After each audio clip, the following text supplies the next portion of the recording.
I'm actually going to use it right now because I feel conscious about my hands as this is being recorded. I don't want to embarrass my ancestors by looking ashy. So there's that, and it smells great.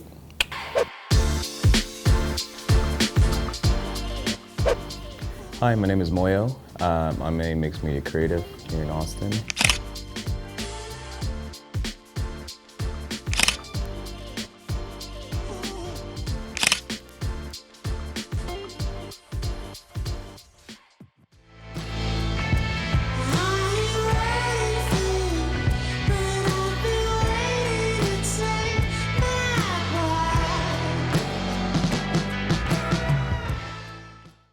And these are 10 things that I can't live without.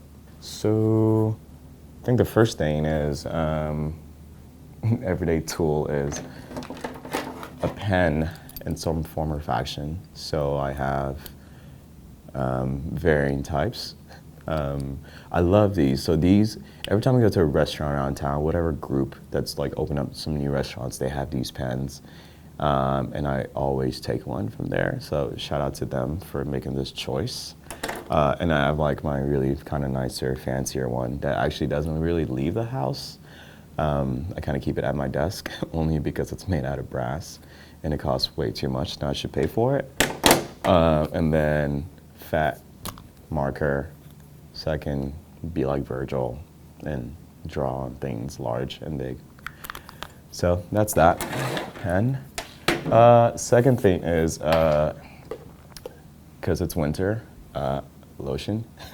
And I really do swear by this Nivea lotion for the most part, but I also have this one that I love a lot. I'm actually going to use it right now because I feel conscious about my hands as this is being recorded. I don't want to embarrass my ancestors by looking ashy. So there's that, and it smells great. What else? I have headphones, specifically these wireless headphones. Quite often I'm on the move or just doing something, or I'm in the shop and just need to be untethered and still have music. But typically the funny thing is actually I'll have like speakers going on, but it's nice to kind of have these when I want to feel a bit more isolated. And these are great for travel, and I've had them for a while. Good investment, so do invest in some good headphones. Next up is cameras. These are now like my daily carry. Recently bought this camera. Sidebar, I kind of ran over it the other day.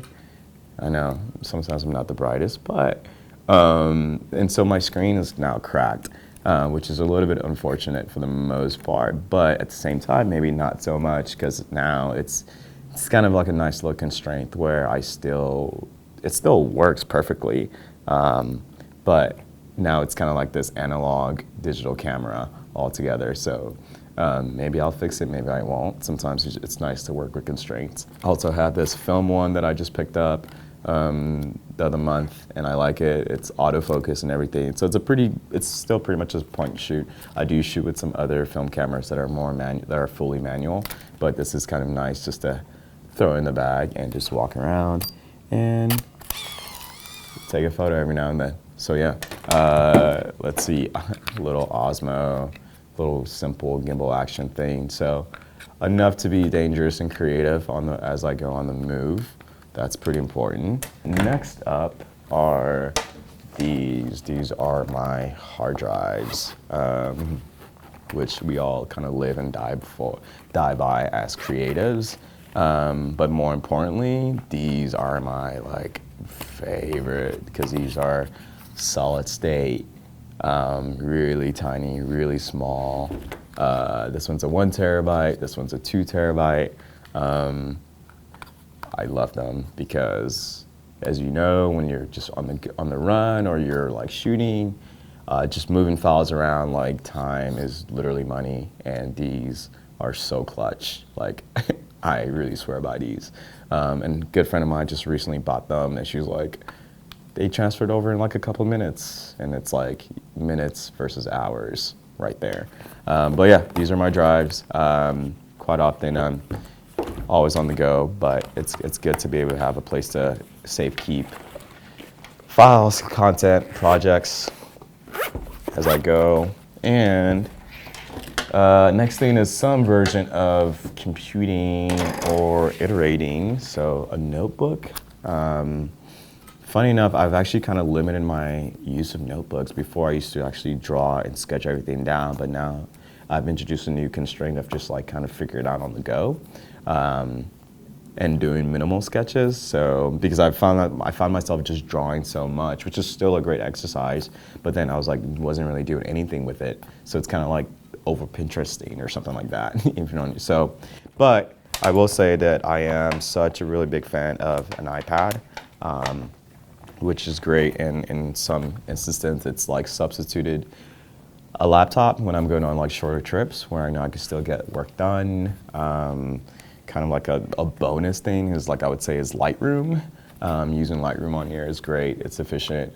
Plus all the other apps for like video editing or just for prototyping or doing quick concept sketches for people. So in a way, this is kind of replacing this, although I'm still very much a fan of like tactile handwritten notes. That's that. A pick. This one's a great one. My friend Timmy bought this for me on her trip to South Africa a few years ago, but I love it. It's a great design with the rooster on it, so it's always in the bag. Part of just kind of trying to look and pair nice.